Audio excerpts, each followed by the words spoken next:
Okay, welcome everyone to today's class, which is April 7, 2020, and let us get started with deep learning. So remember, in the last class, we were looking at a bunch of things, right? We completed neural networks. We looked at some applications, we looked at some videos from NG's course. Then we started deep learning, right? And I talked about basic motivation for deep learning, right? This was about, two things. One was scalability argument, that we really want to be scalable to processing large amounts of data. We took this example of processing an image, raw features, right? And then the second was, exploiting the fact that world is compositional in nature, right? Image is composed of, right? An object is composed of parts, and each part will be composed of different parts, and so on and so forth, right? Proceeding forward, I described, three broad architectures. In fact, we will go in detail today. And the first one was convolutional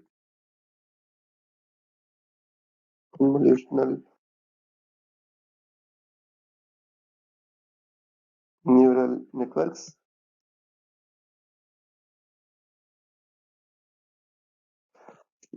Then this was the first one. The second one we looked at was RNNs, recurrent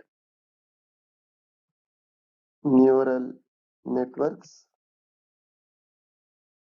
And the third one we looked at was GANs. Right? We looked at somewhat briefly generative adversarial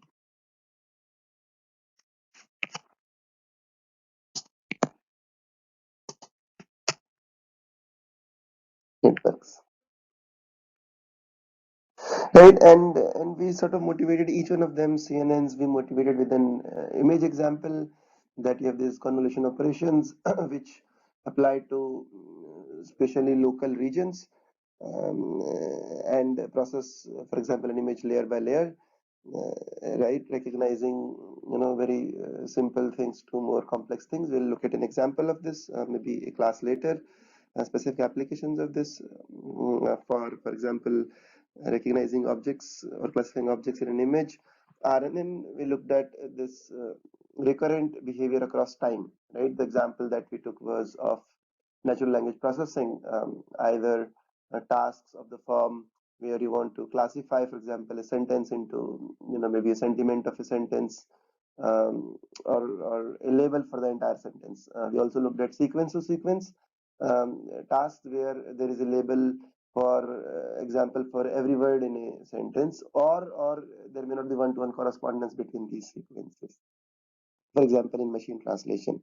We also then looked at GANs, which are more useful or applied for generating the data, right? So you want to generate the data from an underlying distribution. You're given some samples and you want to generate objects which look similar to those. And so these were sort of three broad categories that we looked at.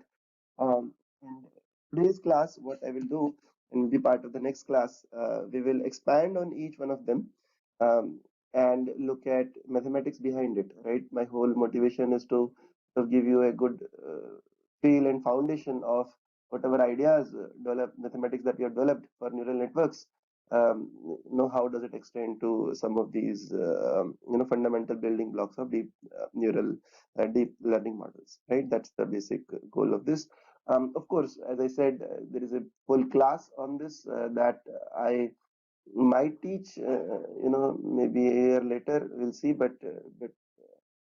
at least you will get a reasonable background, basic starting background for deep learning. So let us start with convolutional convolution convolution, we can say, or convolutional neural networks,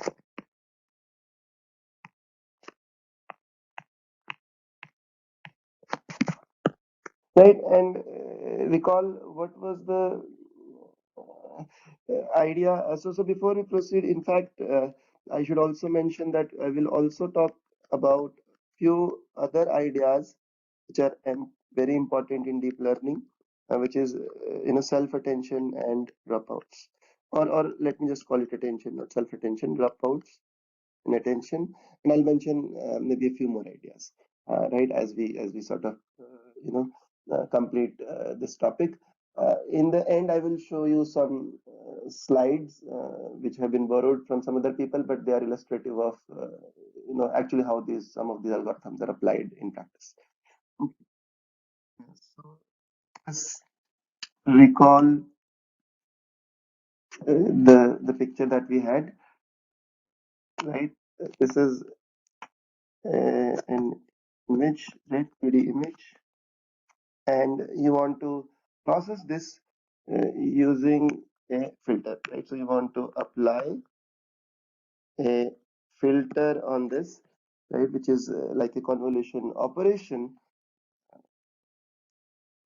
right? So we want to apply a convolution operation on this image, which is of the size, let's say, W is the width, H is the height, and D is the right. Initially, depth, think of that as three different RGB channels, right? So we want to apply this K into K cross D sized filter, if you will, right, to each patch in the image, right? So we'll convolve this over the entire image, right? So this sort of filter shown here is of size uh, K square into D. Right, and what is the operation that once I'll describe the operation, but once it is convolved or once it is applied to this particular volume, what you get is a unit of output here, right? This is 1 unit of output, and similarly you will move it in the forward direction and downwards to get multiple such outputs. Okay, and we will look at the exact mathematical expression for these right these output units.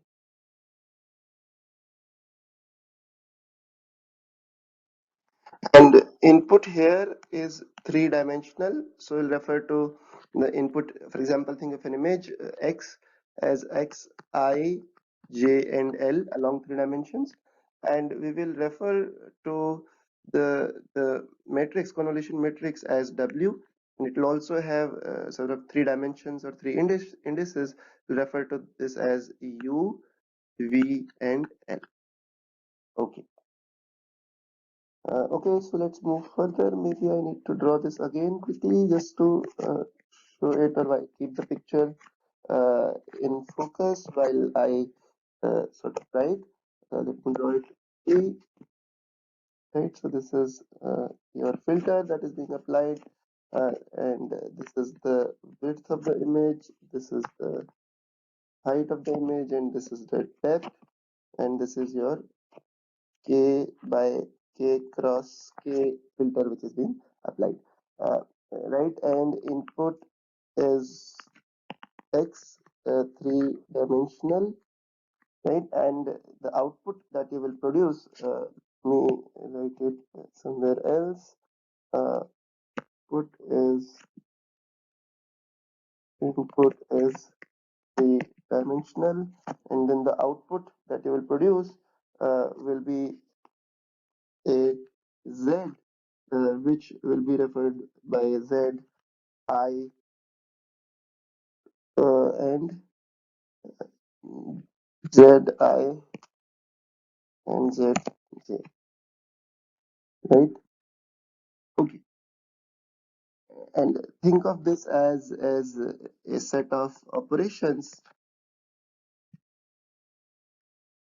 right, being applied to this box to get Zij, right? And then we will right, and then there are multiple such across Ij, right? Okay, and for now we will map this 3D volume into a two-dimensional feature representation, but we'll talk about how to bring depth into it. Okay, so the expression that we get is Zij is equal to, right? So the idea is very simple, right? Each element in the box in the filter uh, is multiplied with the corresponding element in the image, right? So we take an element x I plus u j plus v, right? And u and v are essentially the indices of this matrix W, right? I plus u, j plus v, and L. Multiply this by W, U, V, and L, right? And plus there is a B term, right, which is essentially the bias term, and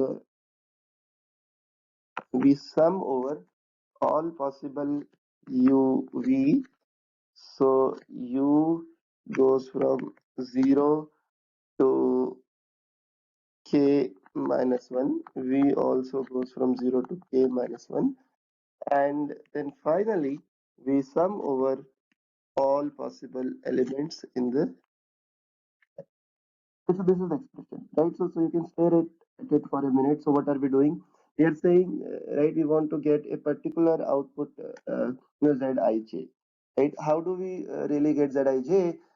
Is that we take the corresponding sort of volume in the input, which starts from the indices Ij, and right, we advance Ij by u and v, right, in the width and the height dimensions, and multiply the corresponding x elements by corresponding weights in the right. This is essentially representing the filter, right? So the corresponding sort of weights in the filter, uh, uh, and right, this b is I guess outside this entire expression, right? Um, it's to multiply by the weights in the corresponding filter, and this is done along the depth also. That's why you have the sum outside, right, where indexing from 0, and you get this entire. And what is important is that these W's, right, these parameters are tied across Ij, right? So we use the same filter across all different positions in the image, and that is the key to scalability, uh, and also in line with the intuition, that right, the same spatial sort of filter is applied to every part of the image, right? It's just sort of moved around the image across from left to right and up and down, right? And remember, we did this calculation assuming a stride of 1, right? What is the stride? The stride is how much once you apply this, right? So you move it to the right. Right? So how much do you move, right? So you could move by 1 pixel, or you could move by multiple pixels, right? So let's say if you move by s pixels, which could be one or more, right, depending on the scenario, then the resulting sort of image, or resulting feature map, um, would essentially take values in the following range, right? So I would, right, in the resulting feature map,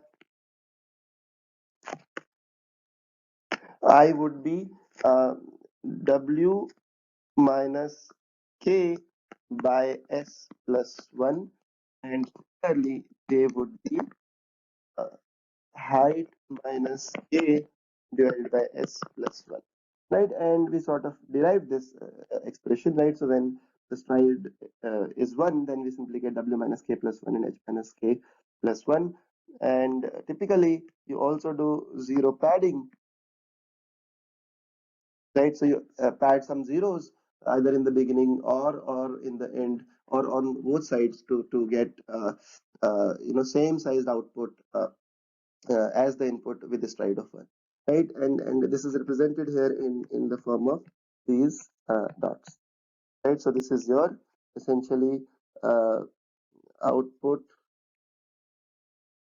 feature map or output feature representation. Okay, and then right, this is a linear operation. So after this linear operation, you uh, apply non-linearity to get the final output, which essentially means that the output at uh, location ij would be g applied to z I j for all ij. Right? This will be sort of right, and this g could be, for example, the sigmoid function. This is the activation function, which is applied to every unit, um, every unit in the output space. Right, but we could have also other kinds of activation functions, which I'll talk about later. Right, so now I want to uh, do some discussion about how to back propagate weights, right? Back propagate gradients in this network, right? So how do we really back propagate gradients? Right? How do we really compute the parameters? In particular, in this case, note that if J is our error metric, then we are interested in computing del J over del W, right? Which is sort of the kernel or the filter uh, for each U, V, and L, right? And recall that U is in the range 0 to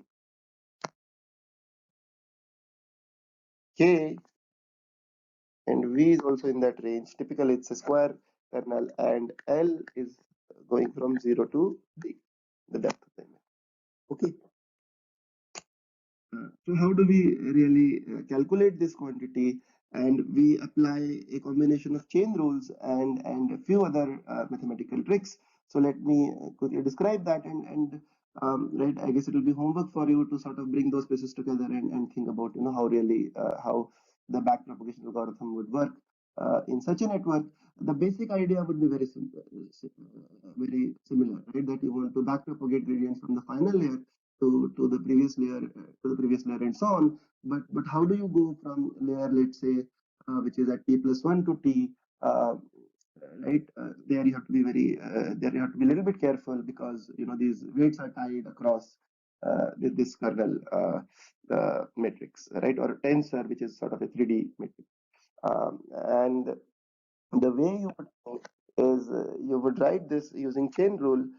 This is similar to this net j quantity that we had for the case of neural networks. So del j over del uh, z I j, and then del z I j with respect to differentiated with respect to w, uh, u, v, and l, right? Um, and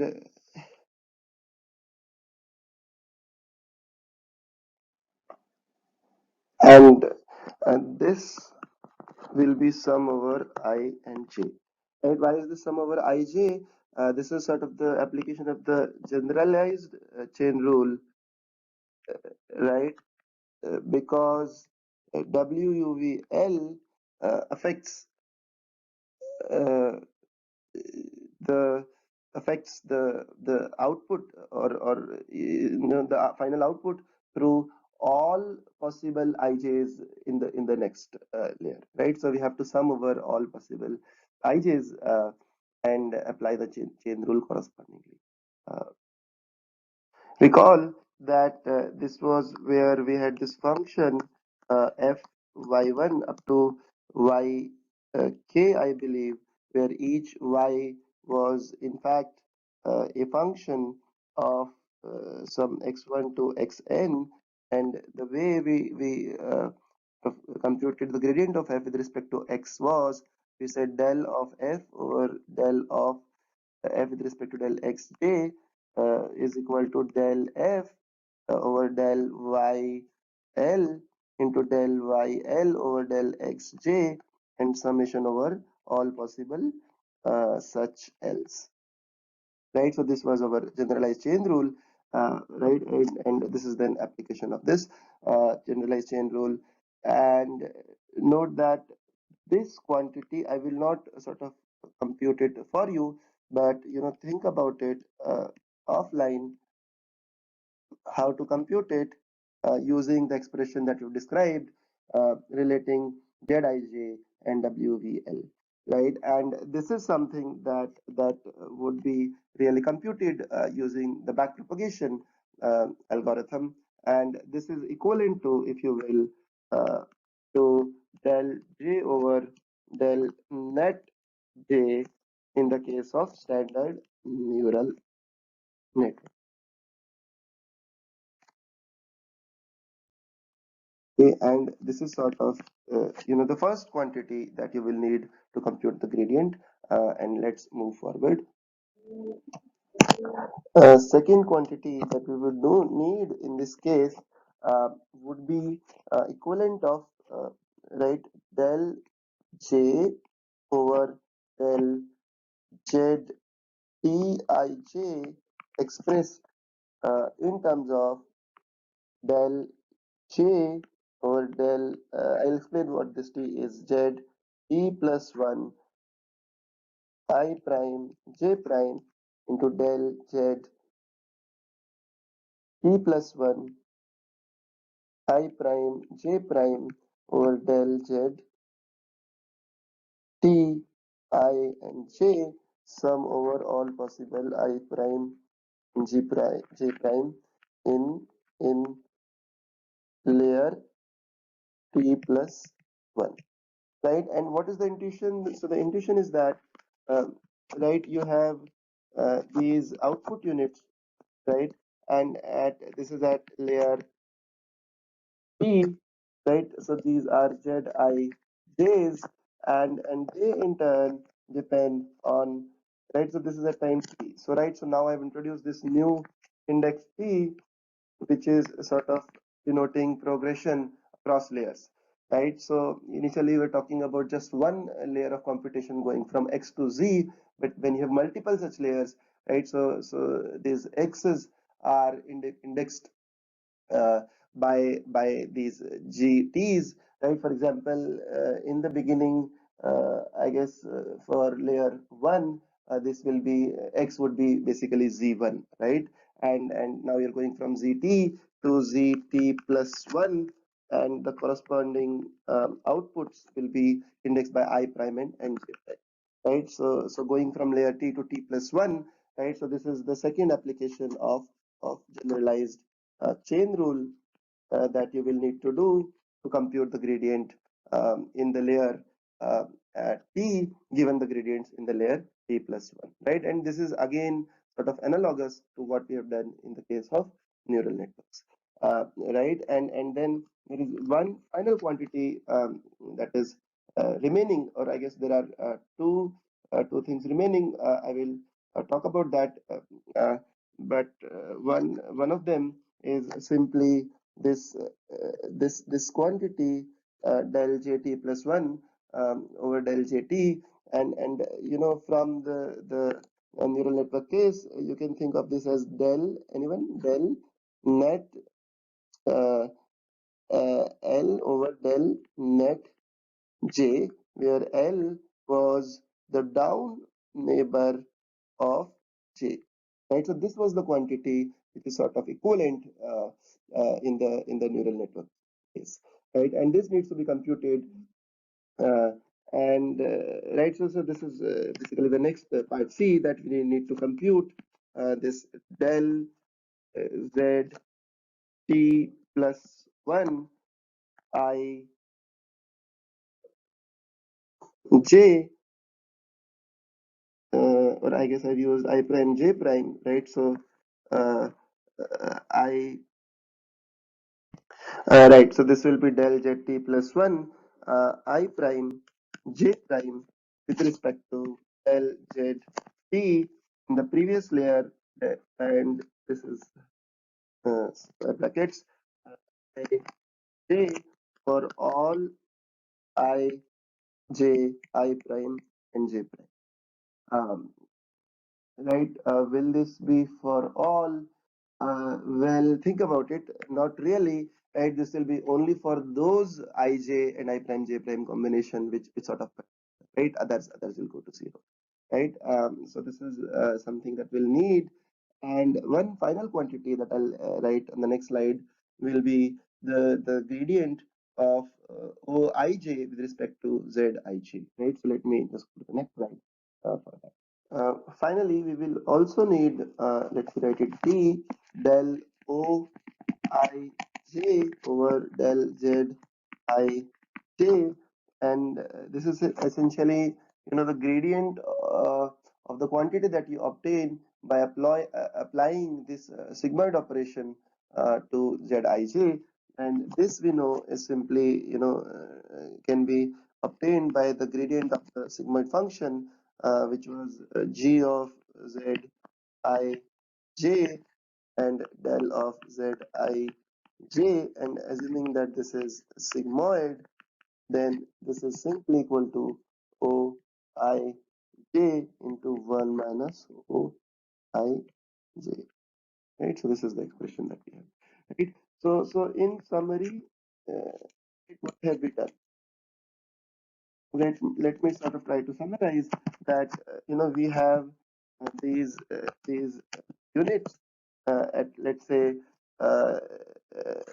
which is the uh, maps at layer T, right? So after layer T, this is the feature map that you get ZT going from right IJ, and for now I'm ignoring the depth, right? So depth is that dimension that I will bring in soon.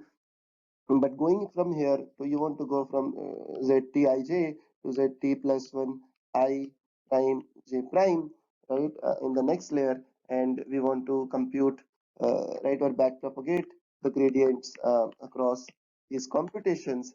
And for that, we have essentially computed, I would say, four different quantities. The first one we said was we need to compute del J over, let me use a different pen here. Uh, so the first one is del J over del W UVL. This was expressed terms of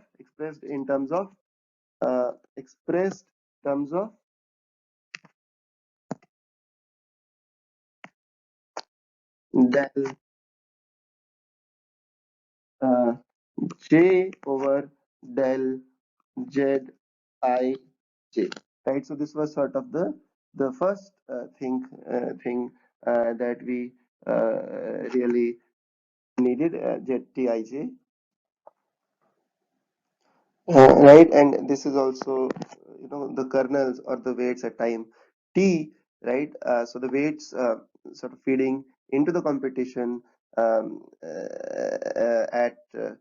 layer T, right? Expressed in terms of the gradient with respect to them, expressed in terms of corresponding ZTs, which is equivalent of net J's in our neural network computation earlier. So this is one thing. This is one that we need, and then second thing that we need to express is del J, uh, del of J uh, differentiated with respect to del Z E I J expressed in terms of del j over del zt plus 1 I prime j prime, right? Which is where you really sort of go from layer T to T plus 1. Note that the part A was within a layer which was essentially using the mathematical operation of convolution to express the gradient with respect to WT UVL in terms of uh, uh, ZT IJ, right, which is sort of the net computation, if you will. And then the second thing is going from layer uh, T to T plus 1, or rather, back propagating the gradient from layer T plus 1 to T using part B of what we just described. Then the C part is essentially, computing, simply computing these gradients, which is del J over del del let me, okay, not this one. The C part, sorry, is computing del Z T plus 1 I prime J prime with respect to del Z T I J.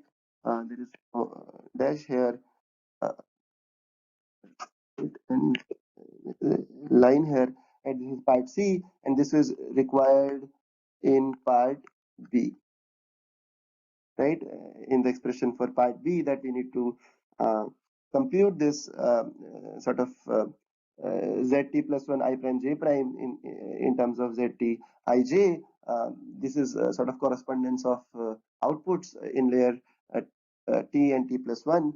And finally, we also needed del output uh, ij with respect to del z. This, let me call this t now, z t I j, which is essentially the derivative of the sigmoid. Right. So this is essentially what we need. Right. In fact, if you will, if you want, you can also put t here to be more precise. Okay, and I should say that maybe this was slightly dense for you, and right, but I still wanted to cover this to get a feel, to give you a feel of how these gradients might be computed, right? That the ideas that we sort of covered in the case of neural networks, right? They simply extend to this deep learning setting. So I'll strongly sort of suggest you go back and look at these equations, and maybe let me know or come back if there are any doubts or questions. Okay. Okay. So finally, let me describe you know the notion of depth across multiple layers.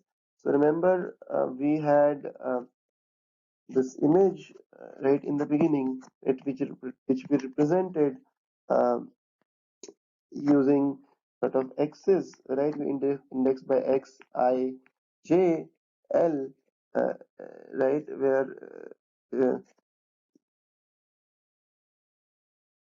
I went from 0 to w, j's went from 0 to h, and l went from 0 to d.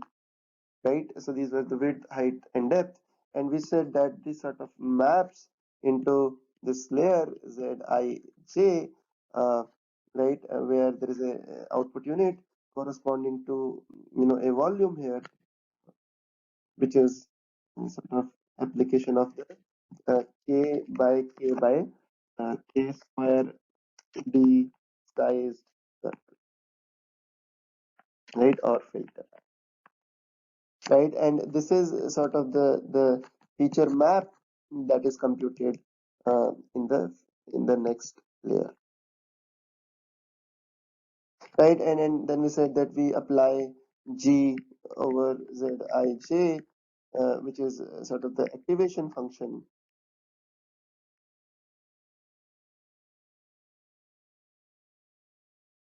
right, to bring nonlinearity, and because this operation was sort of a linear operation, uh, and then we apply nonlinearity over zij to get the final sort of output, right? So now the question um, that sort of and remember that the filter was expressed as W U V L, right? And we wrote the exact expression of going from Xijls to Zij, right? And note that this entire sort of volume collapses into one unit in the next layer. So now the question is, right, what is the notion of depth in the following layer, right? Right. So I talked about the previous computation for backpropagation, right? We only dealt with Zij, but then you may ask that is there a notion of depth, or there is no notion of depth? And so in fact, there is a notion of depth in the following layer, and which is sort of given in terms of applying multiple filters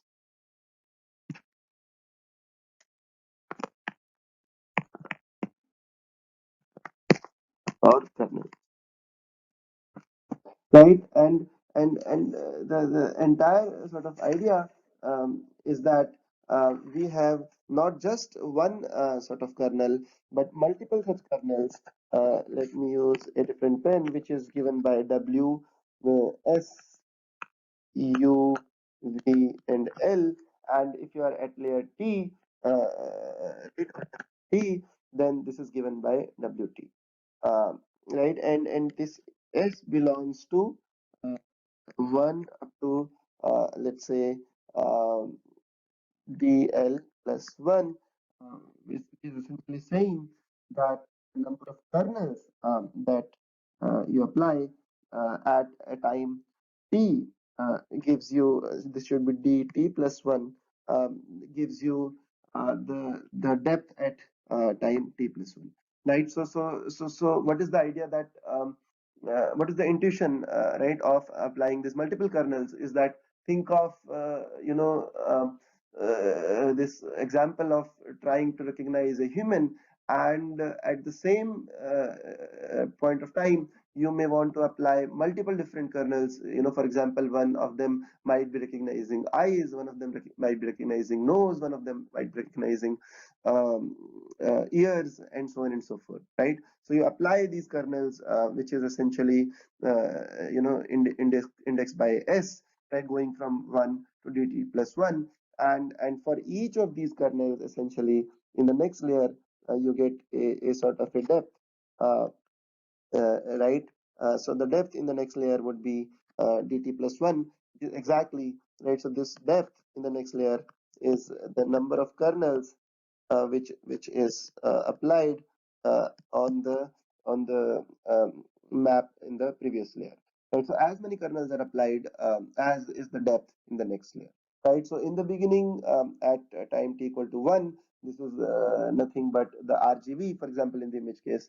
But as you move forward in the feature map, the depth is represented by the kernel, and typically this dt plus 1 would be of the range of 32, 64, 128, and so on, right? So this will be sort of the typical number of kernels that will be applied, and then think of them as recognizing different kinds of parts, or sub parts at a particular point of time, and which builds sort of depth in the next layer, and the same process continues as we go downstream to the final output.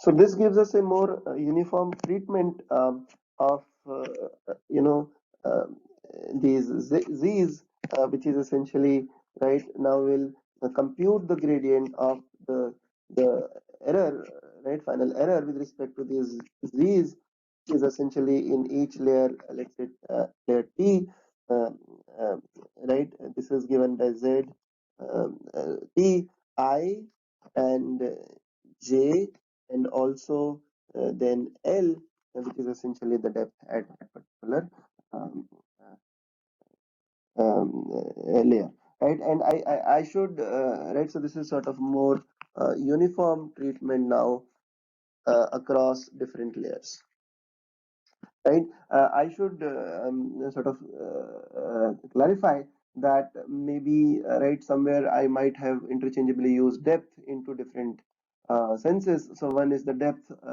of sort of pixels in each layer, and one is the depth of the neural network.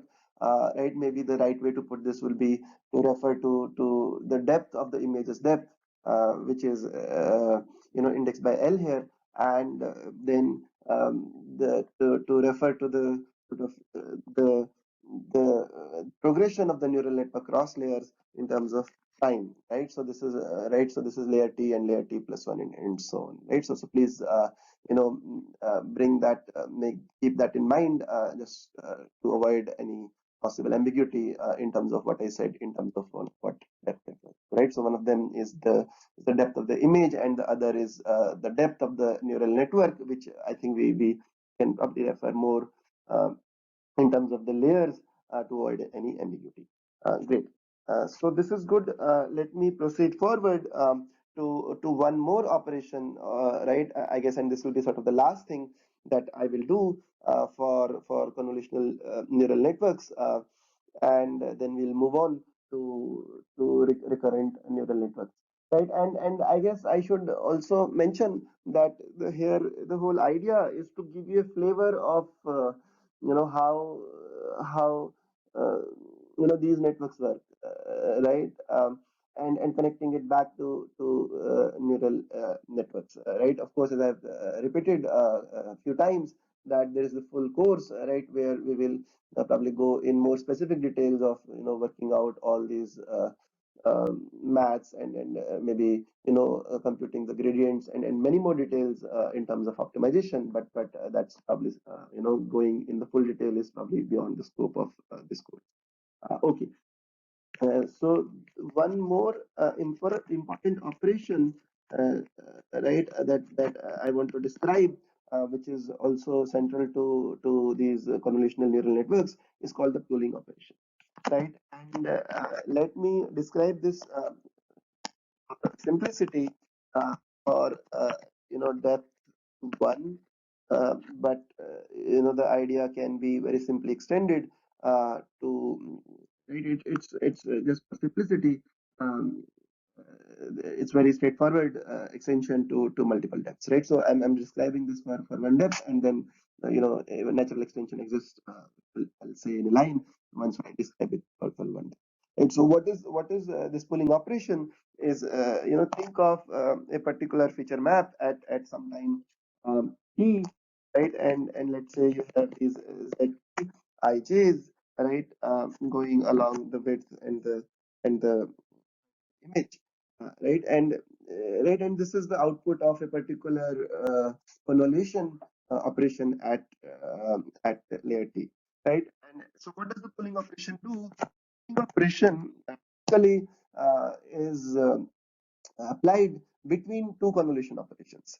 And what it does, it takes adjacent sort of pixels, right, or output units in a particular layer, and maps them to a single output by an operation which is going from z um, uh, t I j to uh, z t I plus 1, let's say, and j plus 1, right? So it operates on these set of units uh, in the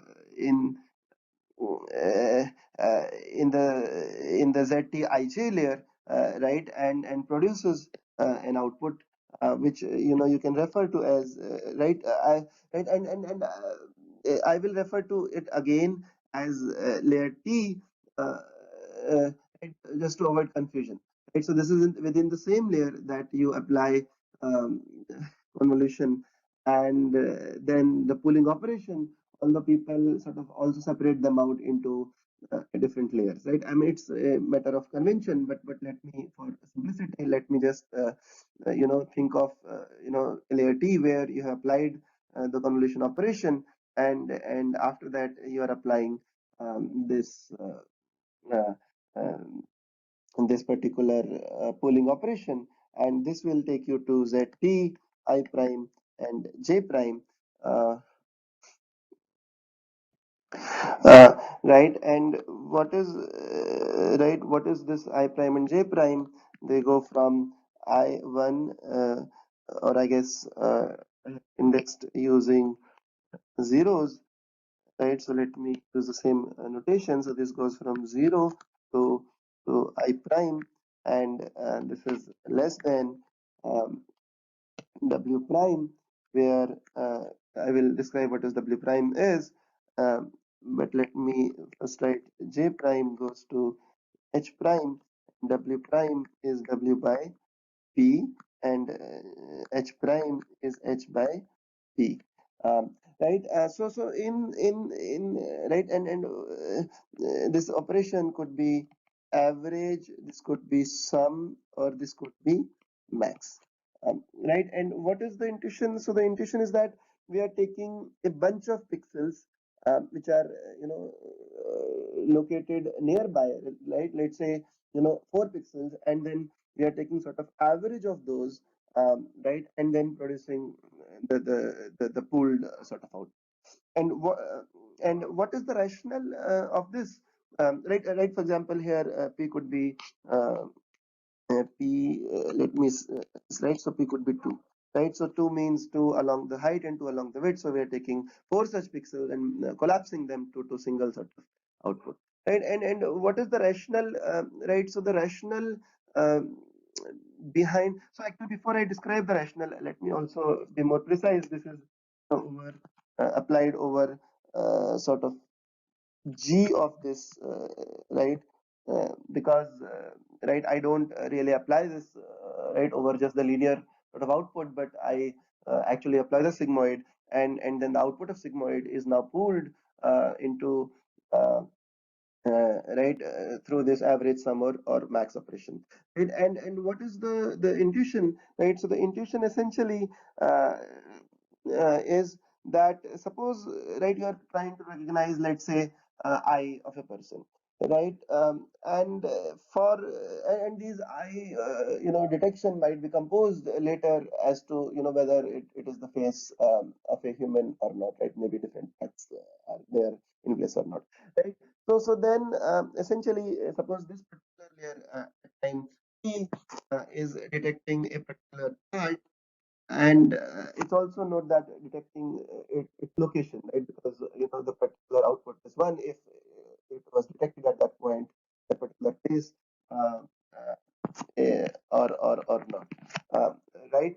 Um, and the idea is that it really does not matter, right, whether uh, you detect it at the exact location ij, right? Even if you were detecting this at location I plus 1j, or ij plus 1, or I plus 1j plus 1, right? It would not really make a difference. In fact, you would want to allow this kind of flexibility, so that right, you don't really sort of overfit in terms of where exactly the eye appears, right, in the image. And okay, next, let me describe the pulling operation pictorially, right? So this is the image, uh, right? Let's say you want to recognize the face of a person, right? Whether the image contains a particular person or not, right? And maybe this is the part of the image that you're looking at. This is your filter, just trying to recognize the eye, right? And you apply first the operation of convolution, right? So you apply convolution here, right, to get what we refer to as z of um, I j, right? And corresponding to this particular part in the image, um, right? But correspondingly, you also get z of I plus 1 j plus 1. Sorry, this should be z of I plus 1 and j. This should be z of I j plus 1, z of uh, I plus 1 j plus 1, and in fact, to be, as I said earlier, this should be g of this, right? And these essentially correspond to this is one, and this is the next one, right? And similarly, there is one down here, and right there is one the down and to the right. Right? There are these four sort of convolutions next to each other, and they correspond to these particular outputs, right? And what does the pooling operation do? Is it takes all these dots together, right? We use a different color, green, right, and pool them into one single sort of output, right, which is your pooling operation, let's say operator, which operates on z of z I j to right g of z I plus 1 j, g of z I j plus 1, and g of z I plus 1 j plus 1, right? And this operator, depending on the application, could be, you could sum them, you could average them, or you could sort of take max over them, right? And then you can see, they do achieve similar kind of effects, right? And this is the basic idea. And why do we right really want to do this is exactly what I described in the previous slide, that trying to recognize the I, right? In some sense, you don't want to be fixated that I must be at a particular point, right? In some sense, this even if you detect the I in neighborhood of ij, which is I plus 1 j or ij plus 1 or I plus 1 j plus 1, you would still be okay, right? And that is why right this kind of operation is really helpful to in some sense, right, um, have a more robust model, which leads to uh, a decrease in overfitting, right? This also helps you handle noise in the data, right? Handle noise or some kind of variance in the data, right? So this is one advantage. The second advantage is in terms of scalability, which is achieved by reducing the size of the image, right? For example, if you have original size as w and h, right, maybe with some depth d, right? So this goes to w by p, h by p, and in the depth it's the same, right? Because at every depth you will sort of apply this pooling operation. So this is d, right? So if so essentially there is a reduction in size of reduction in size by p square, by a factor of p square, right? So which we'll see can be quite useful for from a computational point of view, in terms of reducing the number of features in the feature map, right? So this is about pooling operation, um, that essentially is used in almost all convolutional neural networks. Finally, before we break, I want to mention that this entire thing together was put in the framework of what is referred to as AlexNet, which is one of the highly cited papers on convolutional neural networks, right? And I would say to some extent this was one of the papers which really popularized CNNs, and right, it experimented on a data set called ImageNet challenge, or ImageNet data set, which has believe close to million or more um, right images of objects, one or more objects, and they are quite difficult. Some of the object recognition, right, detecting objects in these images can be quite difficult because of occlusions and some other noise in the data set, and they did quite well, beating then state of the art by huge margins, right, which was a huge achievement. And the architecture was more in terms of, I think, layers of uh, convolutions and pooling, right, operations intertwined with each other, right, followed by what is referred to as fully connected layers, right? So you would compute a feature map by convolving things, taking max or average pooling, and then repeat this process multiple number of times. I think they had a total of 8 to 10 layers. We will look at that architecture in probably next or next to next class. And then eventually the feature map that you get, you have one or two fully connected layers before you finally produce the output, which is the object classification, saying which object is presented. Right. So this is essentially what I want to talk about CNNs, right? More detail on convolution neural networks, and in the next class we will look at recurrent neural networks and GANs. I will also describe a few of interesting other dimensions for deep learning, deep neural networks, and some applications of CNNs, real life applications. Okay.